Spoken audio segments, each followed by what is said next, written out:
Francis Ngannou versus Renan Ferreira. Now, this fight can either rebuild or destroy Francis Ngannou's career because, as we all know, ever since he left the UFC, he's been on a losing streak. Now, you could argue that, yes, in that fight with Tyson Fury, he should have won the fight since he did drop Tyson Fury, but he also did just get dropped and knocked out by Anthony Joshua. Now, you might be saying that this doesn't mean anything going into this fight with Renan Ferreira since those losses were in boxing, but I believe that it does mean a lot going into this fight, as I believe that his confidence is not there anymore, and no one's ever truly the same after getting dropped down twice and after getting knocked out cold. So now, how's this fight gonna go and who's gonna win this fight? Well, let's take a look at Renan Ferreira. Well, he's 6'8", 4 inches taller than Francis Ngannou, and he's 34 years old, 4 years younger than Francis Ngannou. So those stats alone should already make people hesitant if they think that Francis Ngannou is going to win this fight. But that's not all, because if we look at their list of fights, we'll see that Renan Ferreira is on a 4-fight winning streak, stopping 4 of those opponents. And yes, Francis Ngannou is on a 6-fight winning streak, stopping 5 of those opponents. But I don't know if you can use that as a way to say that it's going to mean something in this fight, because his last fight was 2 years ago in which he did go all rounds. Now, I know that fans want to see Francis Ngannou win this fight and by knockout, but everything is going against him in this fight. He has more negatives going into this fight. So I got Renan Ferreira winning this fight, and I won't be surprised if he's able to stop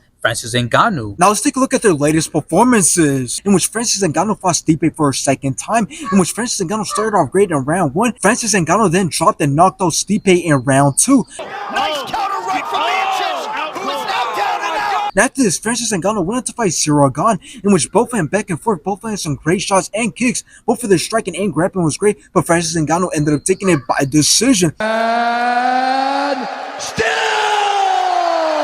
Now let's take a look at Renan Ferreira's latest performances, in which he fought Denis Goltsov, in which Denis Goltsov took control of round 1 until Renan Ferreira dropped and put a lot of punishment on Denis Goltsov, and the rest seeing enough to stop the fight in round 2. He's knocks down big time, and the hammer fist will finish. After this, Renan Ferreira went to fight Ryan Bader, in which Renan Ferreira dropped and put a lot of punishment on Ryan Bader, and the rest seeing enough to stop the fight in round 1.